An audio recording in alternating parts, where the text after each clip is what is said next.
कहाँ गया केदारनाथ मंदिर से 250 करोड़ का सोना।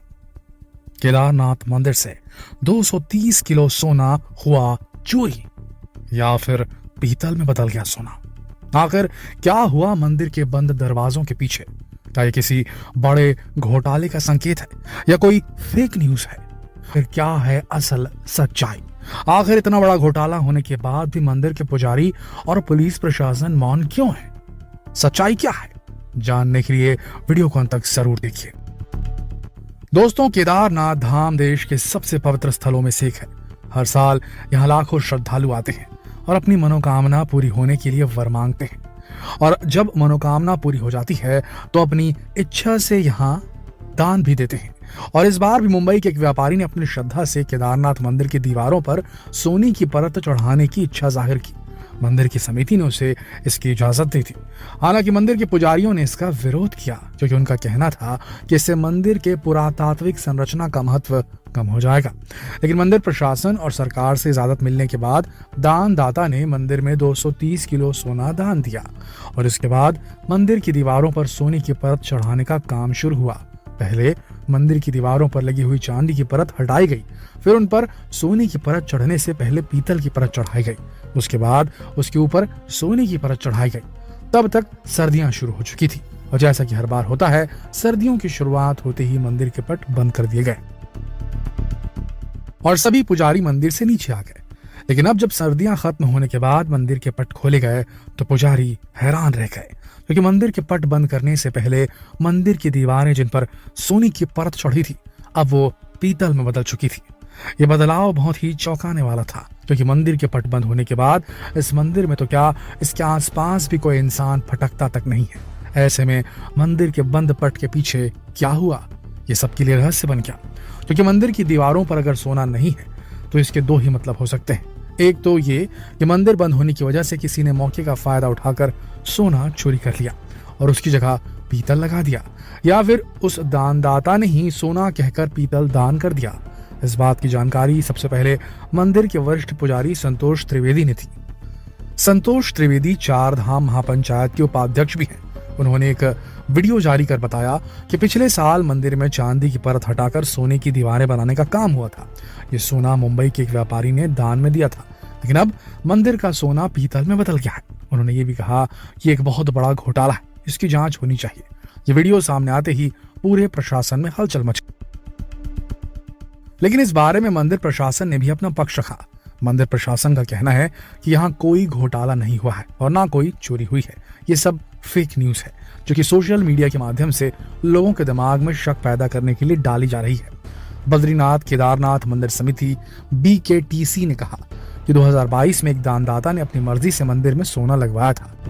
उस समय मंदिर में 2377.8 ग्राम सोना गर्भगृह में लगाया गया था, जिसकी कीमत आज के समय में 14.38 करोड़ रुपए है।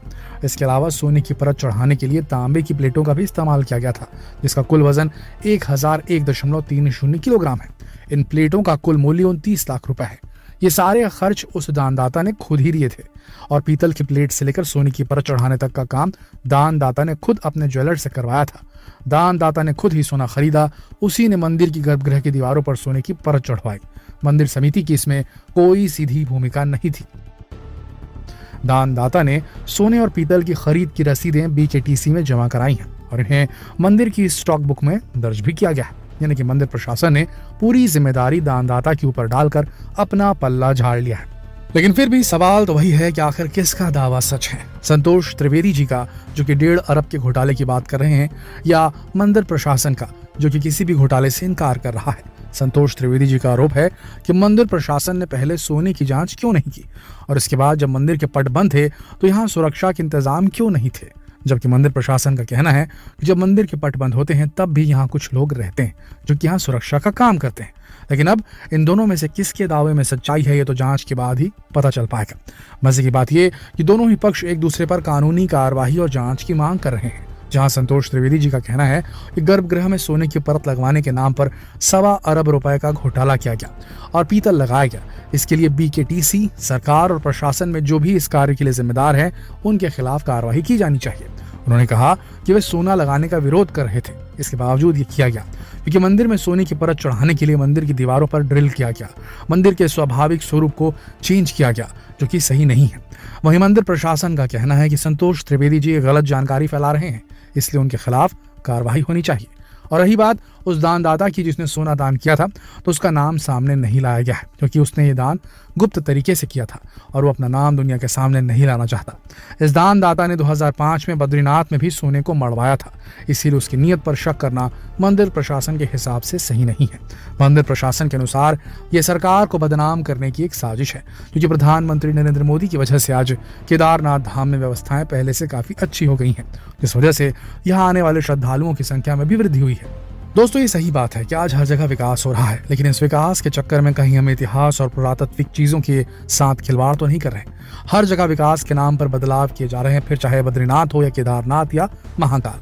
आज कई जगह पुराने मंदिरों को तोड़कर उनकी जगह शानदार और अत्याधुनिक मंदिरों की बिल्डिंग्स बनाई जा रही हैं। हर जगह इंसान अपने निशान छोड़ने की कोशिश में है, लेकिन विकास और अपना नाम बनाने के चक्कर में हमने इतिहास की कई निशानियों को मिटा भी दिया है।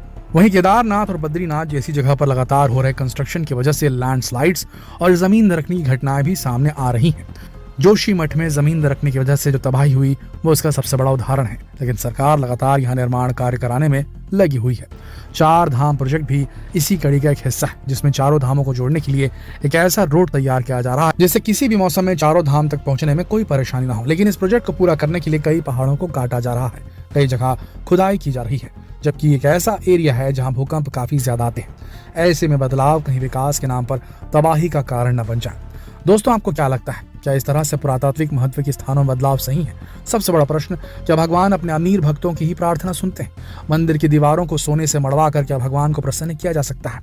सबसे बड़ी बात ये, रोड बनाना, कनेक्टिविटी करना, डेवलपमेंट करना गलत नहीं है, लेकिन प्रकृति को समझकर, मतलब एक लेवल जो पूरा है कंस्ट्रक्शन की फील्ड में हमारे देश में, जिसमें नेचर को समझना, नेचर को क्या नुकसान है आपके कंस्ट्रक्शन से, उसके हिसाब से सिंक्रोनाइजेशन कर काम करने का जो एक तरीका होता है, वो स्टेप हमारे यहाँ के आर्किटेक्चर को बनाने के उसमें पूरी तरीके से ओमिट कर दिया जाता है, स्किप कर दिया जाता है, जिसके चलते बहुत बड़ा नुकसान होता है। डेवलपमेंट बुरा नहीं है, पर प्रकृति को ध्यान में रखकर डेवलपमेंट जो किया जाएगा वही लंबे समय तक बना रहेगा, नहीं तो उसका साइड इफेक्ट दिखना शुरू हो जाएगा। इस पर आपकी क्या राय है नीचे कमेंट सेक्शन में जरूर लिखें।